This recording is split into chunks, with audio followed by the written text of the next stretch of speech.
Tonight's session of Inner Feminine Power and Passion, and the heart of tonight is going to be just to, start your journey on finding out where you are not expressing your power and your passion from within, and look at maybe shifting some things as you start to awaken that which is within us that will create a life that we love. So it's going to be a bit of an informal discussion, and what I'd like to do is I'd like to talk through the 7-step program that we've created, because tonight is one of our launch events that we're doing to promote our program.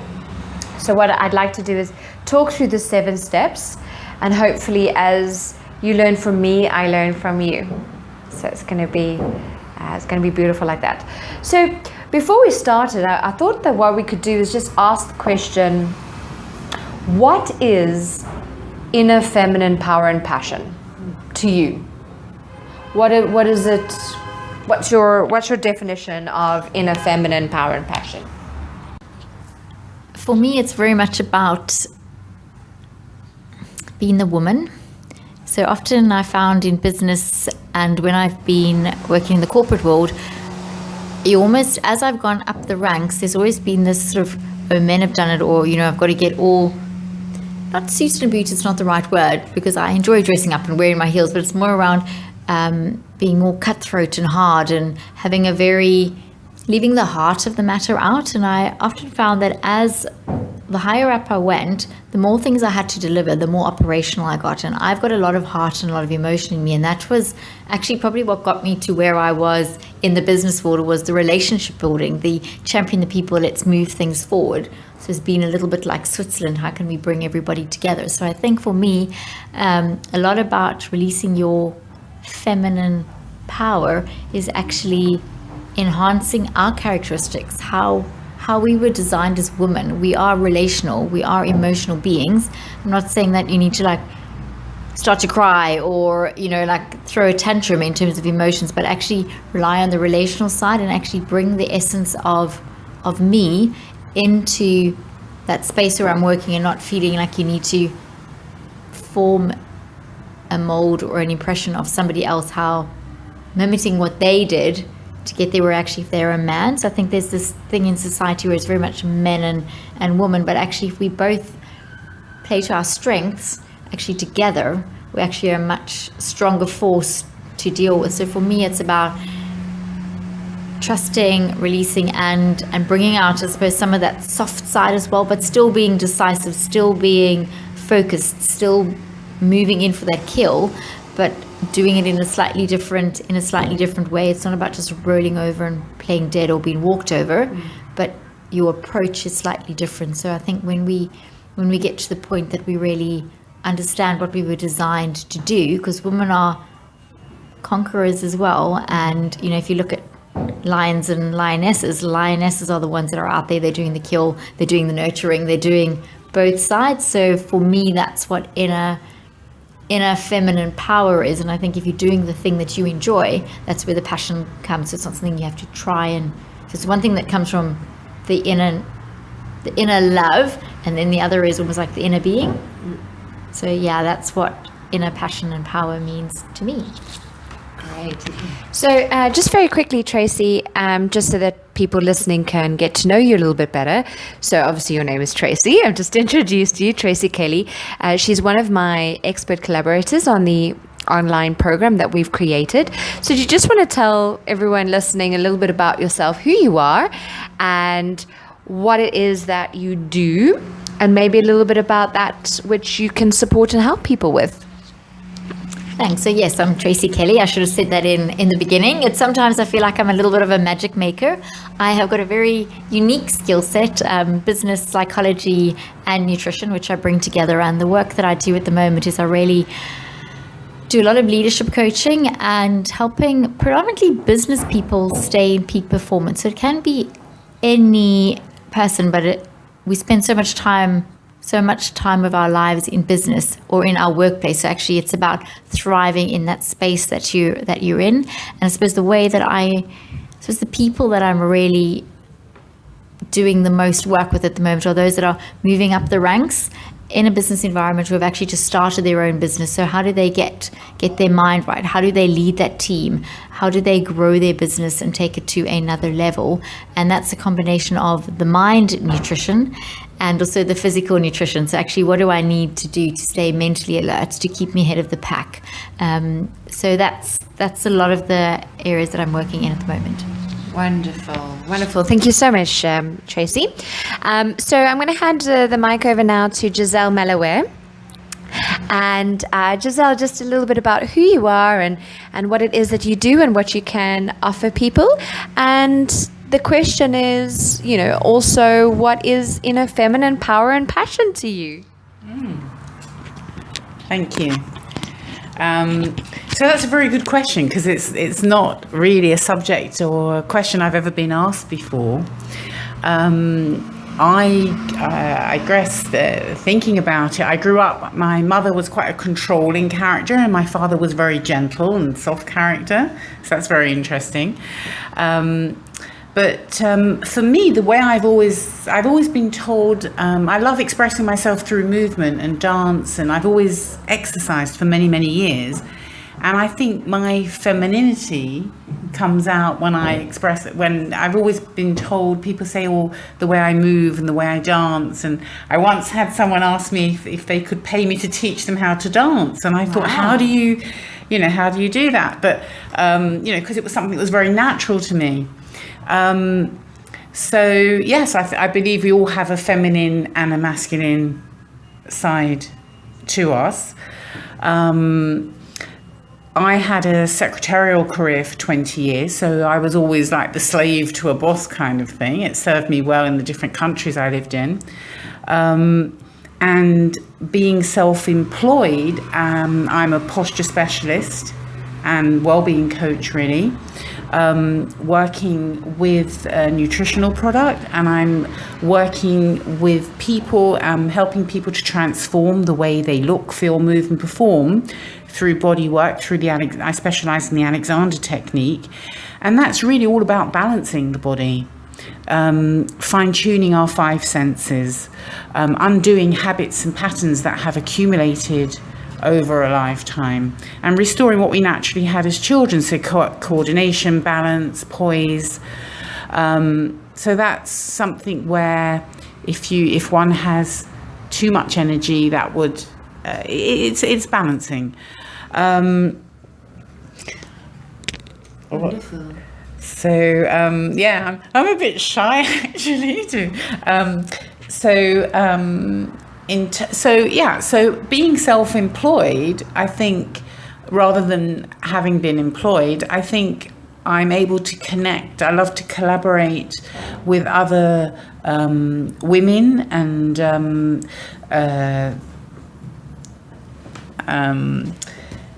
and I feel that I really, in my within my family, I never really had much of a voice. But being that the work that I'm doing now and the people I'm collaborating with, I feel it's taking me personally into an area where I can speak up and do have a voice and can express and explore more that subject of, bringing out that inner femininity. I'm absolutely passionate about the work I do, but I think that's probably one of the reasons I came here today, is to learn about this subject, about the feminine side, and to hear from the experts more about that. Wonderful. Oh, thank you. Well, we're delighted that you are here. And to say, you are so powerful and so beautiful when you just share. You should say that. I just wanted to share that you are so powerful and beautiful when you were starting to talk about what you were doing and how you brought the Alexander technique into life. And as soon as you started thinking, I'm talking, then you're like, I don't quite know what to say anymore. But before, it was so beautiful and it just flowed and there was so much energy and it was just really, really graceful. And I thought, what a beautiful name as well, Giselle. And I think, but it was just really, it was quite noticeable. As soon as you got conscious of what you were saying, you kind of froze and then you weren't quite sure what to say, but before it just flowed so beautifully. So I think if I could offer anything, that's probably your feminine power when you don't even think about it, and you're talking about everything that you do that comes so natural, but probably doesn't come naturally to other people. Thank you.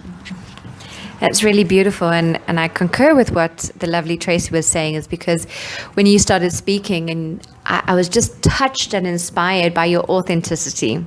And I think that is what we as women don't realize, is that our authenticity is our power. Our authenticity is our power.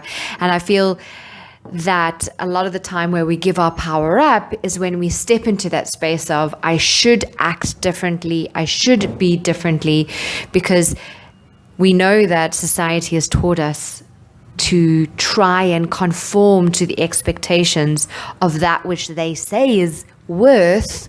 And when we try and conform to that, we give up our power. So when somebody is being authentic, it inspires something within us. You know, the beautiful Louise Hay always talks about how everything in life is a reflection of that which is within you. So what I've been inspired by recently is that whenever I like something in somebody else, or I don't like something in someone else, I am in awareness that there's something within me that's being awoken or being pushed down.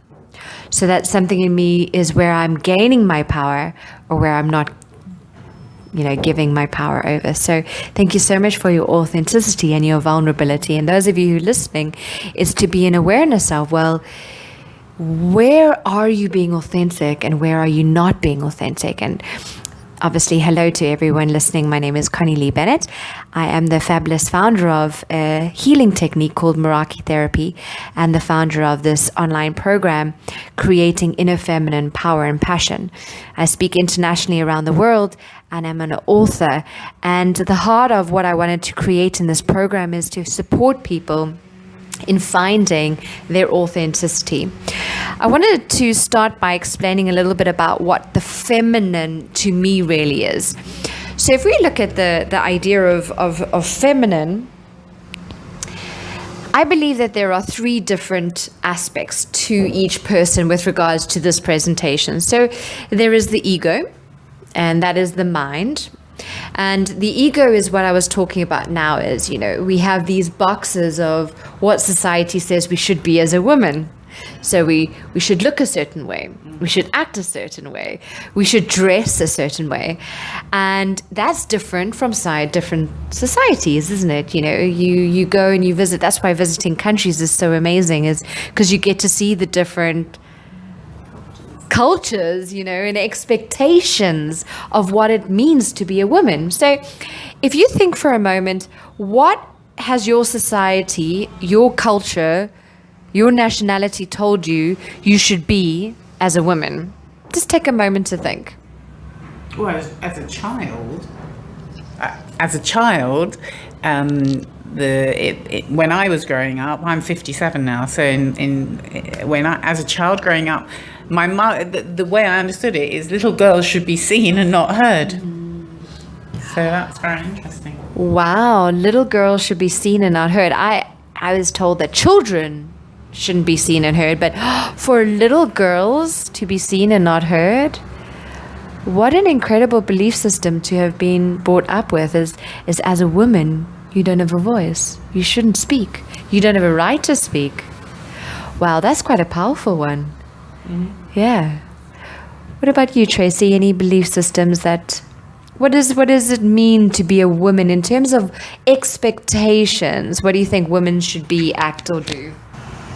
I think probably my view has changed quite a lot over the years. But if I think back to maybe when I was younger and when I went to university, I always had this picture, get married, 2.4 kids, white picket fence, that sort of perhaps give up a career or put it on hold for a little while. And I suppose as I've got older, I probably challenged myself on some of those things that I've taken on board. And I think I mentioned this earlier on, very much my motto of the moment is, why do things have to be an or? Why can't they be an and? And I realized I had probably started putting a lot of, I'm single at the moment, and one of the things that I'm starting out a new business, and now I've just become single. Now it's quite hard to be, dating, to be starting your business, to be doing everything at once. So I've kind of got to pick one or the other. And I'm like, actually, no, you don't have to pick one or the other. The right people gravitate at the right time when you need it. But it was just an interesting, I suppose, mindset that I had a little while ago. Like, actually, you can't have both, but you can. So I think that's a lot of my probably questioning and becoming more aware of some of the things that we did, you know, the stereotypical picture that you have, you know, if you have children, you have to put your career on hold, or you can't have it all. And I don't think we can always have it all, but you can have it all if you know what you want and how it fits together and what sacrifices you make and what you're going to gain in other areas. So yeah, I think probably things have morphed quite a lot. I probably also heard children should be seen and not heard, you know, smile, disappear, let the adults get on. But it wasn't very much a girl or a boy thing. It was just children in general. So as I got older, was a little bit, or probably saw the dad as the provider, the mom sort of looking after the children. Then we sort of went that next generation and got careers and was building a career, but is actually not forgetting some of the things that you want along the way. And I think now it's almost like there kind of is no mold. It's about creating it in a way that makes you happy and makes you thrive. And for each person, that's going to be very different. And it's the danger that I know I sometimes fall into, is that whole comparison issue. And I think once we drop that, then things become a little bit easier. But easier said than done. But that's the comparison conundrum, I think, that probably hamstrings me at times. That's an interesting one, is comparison, because I've always said that every single thought that you have, or every single belief system, comes from only two source belief systems. Either you are good enough or you're not good enough. And whenever we're comparing ourselves, we're saying that actually who we are is not good enough. You know, and if I think about my belief systems about being a woman, for me, it's very much to do with looks. You know, it's very much to do with looking beautiful and wearing the right clothes and being skinny and, you know, being alluring. And this is definitely my belief system. And since having moved to Paris, that's just become an even greater reflection, because the women in Paris are just beautiful. You know, they dress very well, and there's all this haute couture, you know, like high culture and style and fashion, and I'm constantly being reflected and comparing myself to all these women. My clothes aren't good enough, my makeup's not good enough, you know, I'm so much bigger than all the French women. And you see, the point that I'm trying to make here is that the first part of the feminine is the ego, is the mind, it's the expectation, it's that which we've been brought up to think that we should be in order to be a woman. So there's the belief systems around what we should look like, but then also the belief systems around women should be seen and not heard. You know, or what is the role of women in society? Well, predominantly throughout the cultures, women have been seen as inferior. Not necessarily in all cultures, but as a consciousness, certain countries have the consciousness of women not being as powerful, or women not being as strong as men. And that's, of course, all in the ego. It's all been created based on judgment. Man is better than women. So the first part is being in awareness of where are your belief systems around you as a woman, and what are the belief systems around you and the power that you deserve as a woman. Certain women grow up believing and feeling that because they are a woman, they don't deserve to have a career, because they should be looking after the children. You know, another technique Louise Hay uses is this idea of being aware of whenever you say should. Whenever you say I should, you're in the judgment, like you were talking about, Tracy, is you're judging yourself. You're comparing yourself. And it's got nothing to do with should, it's got to do with could. Well, you could have a career if you chose. if you chose, and I think this is where the power comes in, is when we choose in the awareness of, is that you choosing to fit a box that society has created? Or are you choosing it in alignment with your soul, with what you want?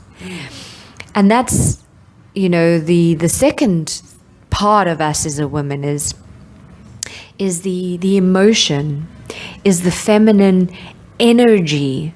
Every one of us has an energy, has emotions, and every emotion that we have carries a certain vibration, I believe.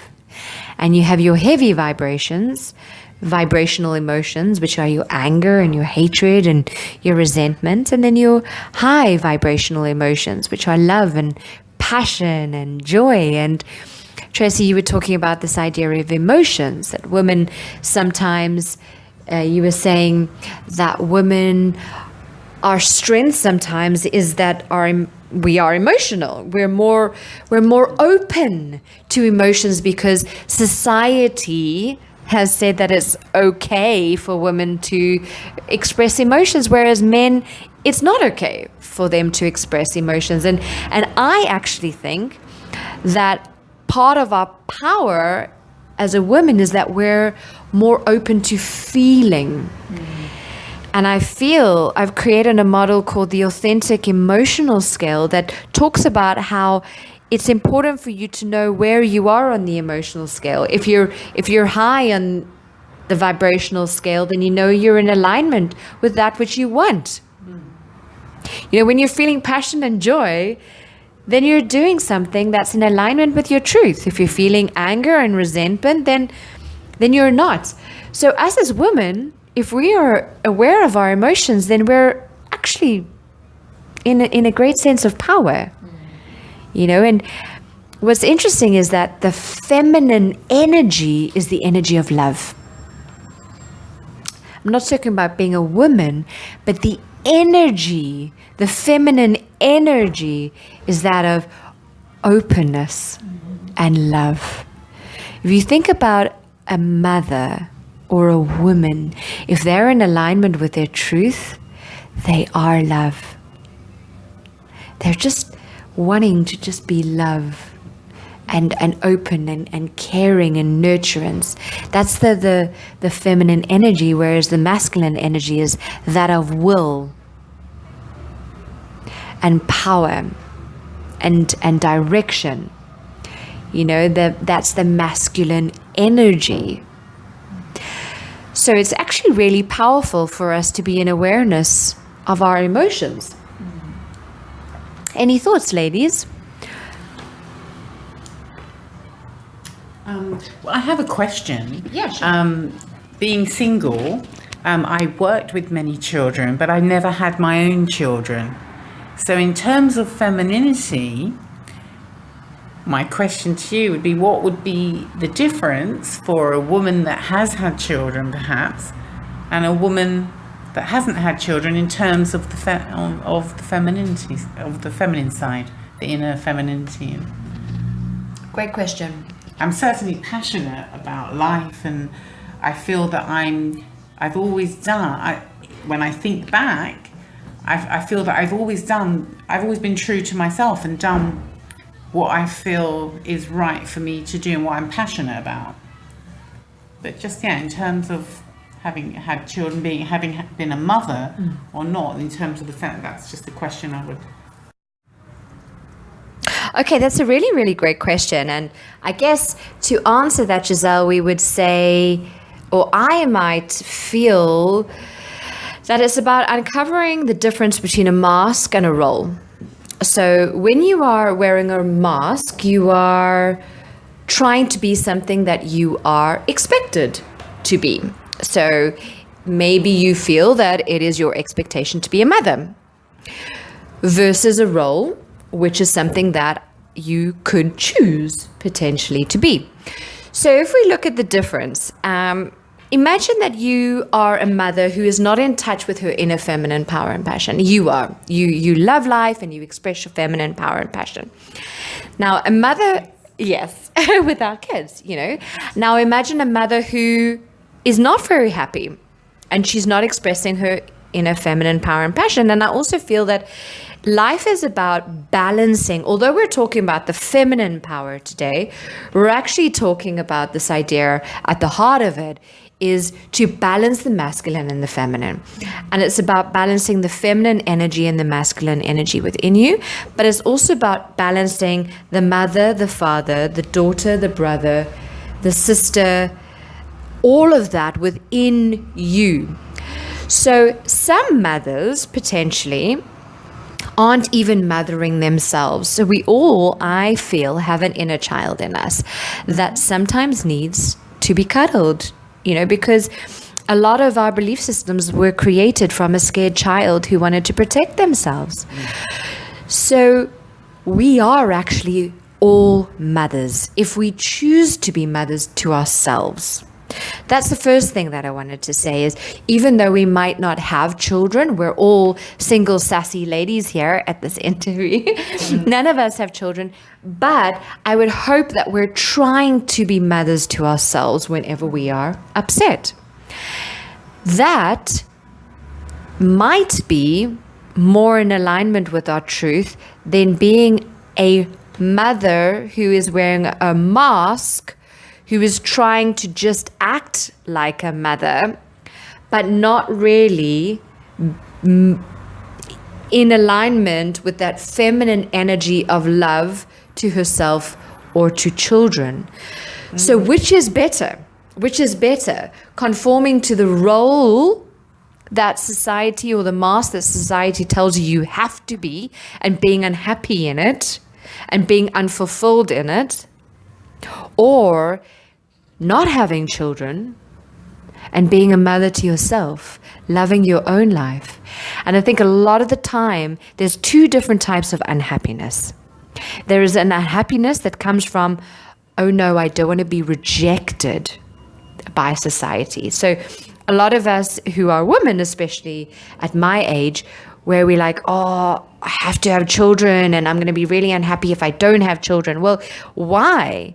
Is it because I think I'm going to be seen as less than by society because I don't have children? Or is it because, and this is the third part of us, which I'll touch on briefly, which is the soul. You know, the feminine soul, the feminine essence of who we are. And the feminine essence of who we are is one of wanting unity, wanting to feel complete, and wanting everyone around us to feel one and feel complete. The feminine essence, if you think about women who are truly inspirational, they are women who are wanting to bring everyone together, wanting you to feel complete within yourself. So inspirational women, I feel, are women who feel complete within themselves, are balanced within themselves, or are at least in the journey of being balanced and complete within themselves. So what is true happiness and unhappiness? You know, are you unhappy? Not necessarily you, but are people unhappy because they are not mothers, because they are going to be rejected by society? Or are they unhappy because they feel that there is a part of them deep within that feels led and called to create a space for other people where they can inspire other people to feel complete and create a life where those children can feel complete and fulfilled within themselves? Does that answer your question? Yes, and I have another question now because I'm thinking, you know, we're all wired up differently. Some people are more right brain dominant, some people are more left brain dominant. So I'm just wondering what if just posing a question, the connection between right brain dominant, left brain dominant, and femininity and masculinity. It's a really interesting question. I have some thoughts, but Tracy, do you have some thoughts on the right and left? I just think it's practically with like left brain logical, maybe you would say logical masculine energy, but I know a lot of women that are really, really and initially when you asked it, I'm like, okay, so is it our right brain that's more developed in terms of the creative side? More loving, open, creative. I don't know. That's a really good question. I hadn't actually thought of that. You said you had a... Not sure, actually. So if we look at psychology for a moment, so there's a theory proposed by Simon Baron-Cohen, talks about brain lateralization, and being unilateral or bilateral. And the theory goes that women are bilateral. So we use both our left and our right brain. Okay, which is actually, isn't that amazing? It's kind of like biologically we're in more power. I say that as a joke, but it's women think that they don't have power, but based on this interview, there's a lot more that we are in power. But anyway, that's not what we're talking about. So if you think about, we are bilateral because of the corpus callosum that divides the left and right, and it's more elastic, and neurological messages can fire back and forth quicker across the left and the right. So we can access both the left and the right a lot more. Men, because of the fact that they are more testosterone, are more unilateral. The fact that they have more testosterone means that they are more unilateral than what we are, as is why a lot of people with autism, it's one of the reasons for autism, is a high level of testosterone. And some women have higher levels of testosterone. So let's take a step back. That is biological. And for me, we are a spiritual being having a human experience, not a human having a human being having a spiritual experience. So for me, we are a soul, first and foremost, within the body. So absolutely, the body, as Tracy and you will attest, are very important when it comes to us living in our feminine power and passion. And this is what Tracy is going to be sharing in the online course, is how we can take our power back within our bodies. So absolutely, the body and the neurons and the hormones and all of that do play a part in being feminine and masculine. So, no, I'm just thinking. And for me, I've never really thought about masculine or feminine. I just feel that I've been always, most of my life, I've been quite intuitive, and I've always taken each person for who they are, not thinking, oh, this is a male, this is a female. And I think I've always felt a person's energy, and either there's that absolute connection when you meet somebody, or there isn't. And I've just always, I think, felt people's energy. So I look at people, I think, or I feel people's energy. So when you originally asked me about, what that means to you, femininity, that was difficult because I have never really been there and thought through what that means, because I think of everybody as energy. So just wanted to say that, but I don't know what your thoughts are on what. Yeah, I mean, that's beautiful. That's what Tracy and I were saying about you, Giselle, is that, you have this beautiful authenticity about you. And it's great. It's great when we see people as the spirit, as their soul, not the ego, which, makes us see people through the lens of comparison. Then wouldn't that be amazing if we could have that space? Which is really, really beautiful. Tracy, any thoughts that you wanted to share? I think I would agree with Giselle from a very personal perspective, in that I also take people at face value in what I see. And I think there is also there's one thing you said earlier on about women and being silent. It's probably because men know in some ways that we are a threat. So you actually keep the thing that could potentially threaten you or that status quiet. But I also think there's this whole sort of movement at the moment about women's power and women's lib, but actually it's about together we are more powerful, men and women. It's not that one is better than the other. It's both that we've got different strengths, and what I'm lacking, the man might be having, what the man's lacking, the woman might be bringing. So together you can actually be more powerful. But I think that also bases on that aspect of mutual respect and love and understanding and taking people for where they're at, rather than it always being an ego or a self. It's that whole thing of control and power that comes in. So yeah, I hadn't actually thought of it quite in that sort of left brain, right brain, feminine, masculine, but more about where we're at and how we play to our strengths and how we let society dictate what we put forward, or how we downplay our strengths to fit a box. I have another thought now. So I'm thinking in terms of the way we dress, because I've always been a very casual dresser. I've not, I've always worn jeans and trousers, and I feel quite comfortable dressing like that. Although, yes, to dress to impress and making a first impression, I think it took me many years to realize, yes, that's, you only have one shot at a first impression. But I'm just wondering, in terms of the subject and femininity, I think for me, if I'm, made up and I'm wearing a nice dress, yes, I do look a different part. But I'm, whether I'm wearing a dress or I'm wearing trousers or jeans, I have to be true to myself. So it's not about, that's going back to, I guess, the mask and, the role and the mask. And not sure quite what I'm saying, but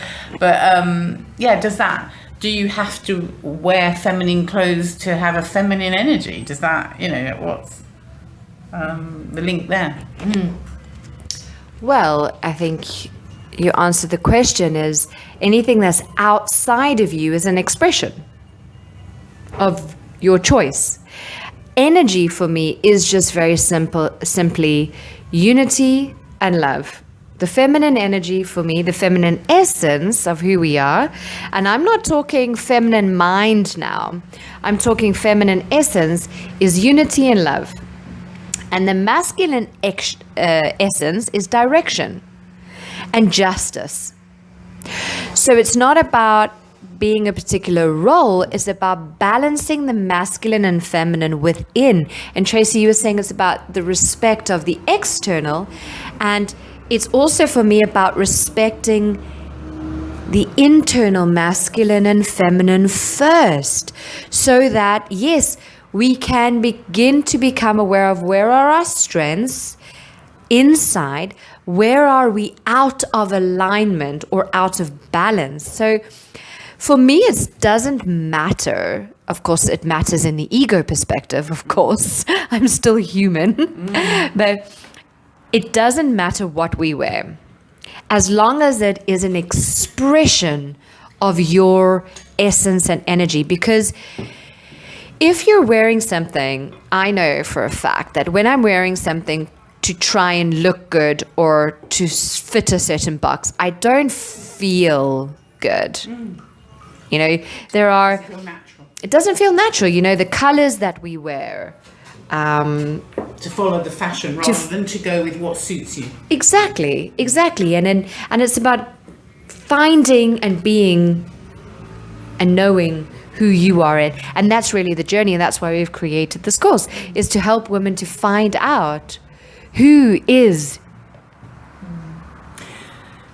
you. So, what's popping up for me now then is the pressure. I know I've seen from my friends' kids, the pressure that young teenagers are under nowadays, with everything that they're exposed to, all the information overload, information overwhelm, and what's expected of them, how they're supposed to look, and now that the anorexia is creeping up at a much younger age. There's more and more.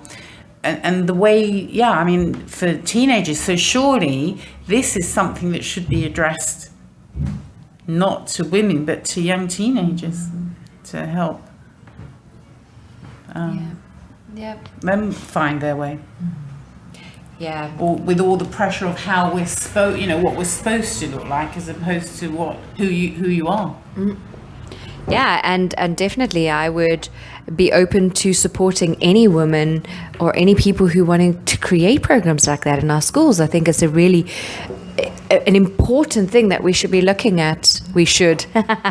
We shouldn't be doing anything, but it would be really a great thing to do. Tracy, your world is health and diet and, you know, all of that. Any thoughts on how that's impacting our youth or anything like that?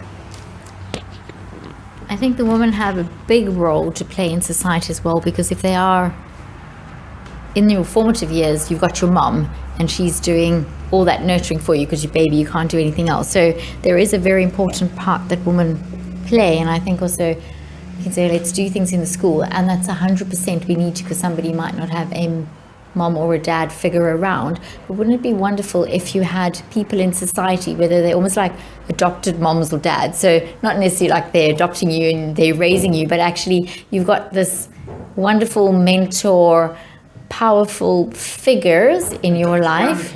Adopt a grandparent or somebody that doesn't have children, or somebody that wants to give back, that actually can spend time with people, can champion that inner success, make them be the person that they would want to be. And I think the question you asked me, Connie-Lee, was how does the whole nutrition piece, exercise piece fit in? And I think that has a huge role to play, because if you just take children, the fat child is always the one that gets criticized or bullied at school. So we wouldn't label somebody fat as adults because there's a medical term for it, but at school you will be called the fat kid, and the fat kid's the slow kid. But actually there's such a big role that some basic nutrition can just play in terms of keeping your weight where it needs to be, having the right energy to balance the exercise that you're doing, or as a family doing things, you know, being active on the weekend. So instead of just staying at home and playing Xbox, maybe we go out and do a cycle or a walk, where actually you're building that family unit as well,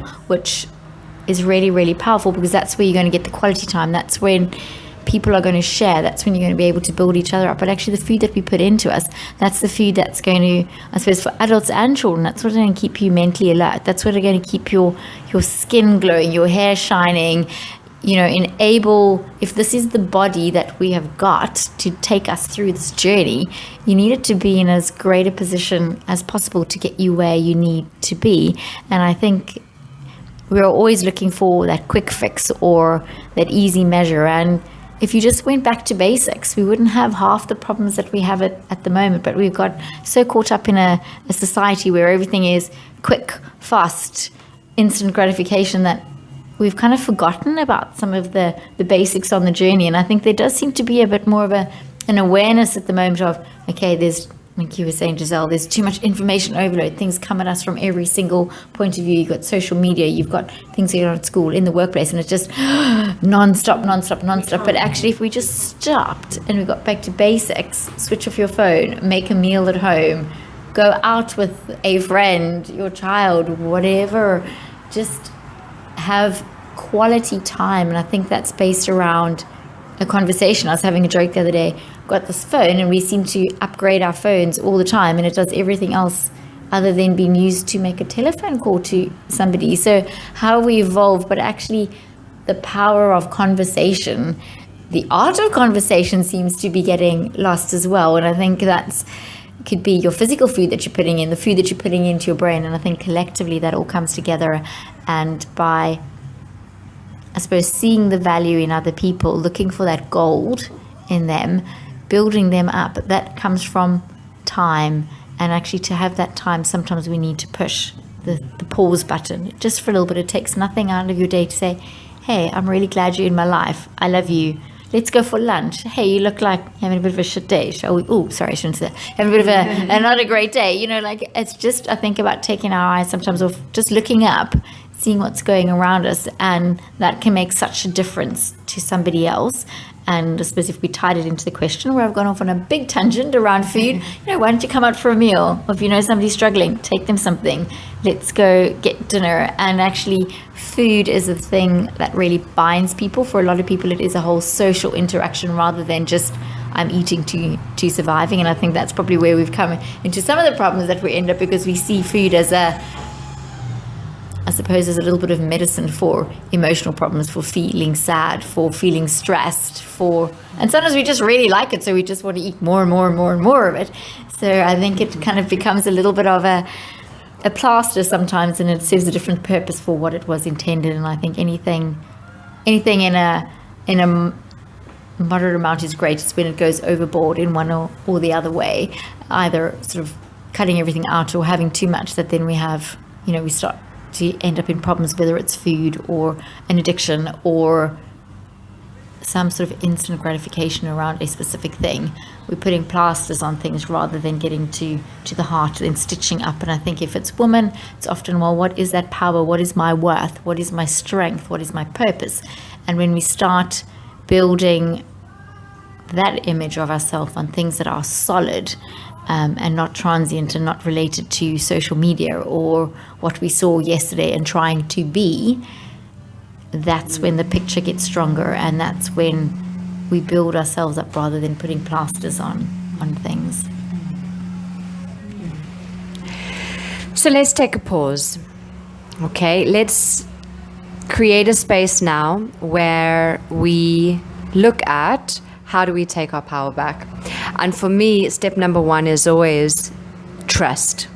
Trusting that you do have a divine essence within you that is your purpose and your passion, and trusting that if you connect with it, you will be fulfilled and you will be happy, rather than looking outside of yourselves. So this is what we're going to be looking at in this e-course, is we're going to be really looking at how can we begin to step two, bring into awareness, where are you giving your power over to society? Where are you giving your power over to food? Where you're not connecting to that divine energy? Where you, like Tracy was sharing, where you're not calling yourself on the phone, never mind other people, but where you're just not connecting. And step number three, we're going to be looking at, bringing awareness to, well, you're a human, and sometimes we do need to love ourselves rather than judging ourselves all the time. And step number four is releasing that which no longer serves us. We're going to be taking steps into our power, and we're going to be grateful for that which we've learned, but we're going to release it because, we're amazing people, and we don't want to spend another moment not being in our power, because we really, really are incredible women. Step number 5 is about having fun. Having fun, not being so serious all the time. And step number 6 is going to be, actually I said that the wrong way around. Step number 5 is inventing that which is in alignment with your power. Step 6 is having fun. And step 7 is about emancipating and really, really beginning to expand into that divine essence of who you are. And what we're going to be doing is we're going to be creating a space in a Facebook challenge where you can connect with amazing experts like Tracy, and we can connect with amazing people like Giselle, and just begin to develop an amazing community where you can ask questions about what is on your heart, speak to people who are going through the same stuff, been through the same stuff. And like Tracy said, when we're together as a community, we are so much stronger. And that is what our power is, guys, is us joining together and creating that unity and that completion within ourselves so we can provide that for other people. So before we complete, I want to thank Tracy and I want to thank Giselle, and I'm going to give them an opportunity to just tell us a little bit about how we can connect with them. If any of you listening would like to connect with them further, Tracy, you want to tell us a little bit about how people can connect with you if they wanted to maybe have a one-to-one session with you? I know you have a great free gift, but you want to share maybe some of your social media as well? Thanks. Yeah, if you want to drop me an email, it's Tracy, Tracy, at thepercolator.co.uk, and that's PERCOLATOR, or otherwise follow me on Instagram at Miss Percolator, or otherwise on Twitter at Percolator UK. That's probably the best way to either drop me an email to clear some of that fog and stay in peak performance, or just see what's happening in my world. Wonderful. I definitely am following you, and you've got some great stuff to share. So that's awesome. Giselle, how can people reach you? So, thank you. So my website is www.backinbalance.org.uk, or my email is giselle@backinbalance.org.uk. You can also look up information on my Facebook page, I Love Flavon UK, which is FLAVON, I Love Flavon UK. And for anybody listening on the call today, I'm based in North London, and I'd be happy to offer a free 15 to 20 minute posture assessment. If you'd like to come along and have your posture checked, I'd be very happy to offer that to anyone listening today. Wonderful. Thank you. Wonderful. Thank you so much. I'll definitely make an appointment to come and see you. I think it's so important. I sometimes forget about my body, being in my world. I'm all about the soul and about the heart and about the mind. But I think that's something I need to bring into awareness to step into my power. That's why I'm excited about connecting with these lovely ladies today. It's been my absolute honor to be presenting this interview. Thank you so much to Tracy. Thank you to Giselle. And if you want to connect with me, go to my website, www.connie-leebennett.com. Otherwise, follow me on Facebook, Connie-Lee Courageous Bennett, because absolutely it takes courage, guys, to live this life of passion. And Twitter and Instagram is at Meraki.com. Thanks so much for listening. Thanks, guys. Bye. Bye.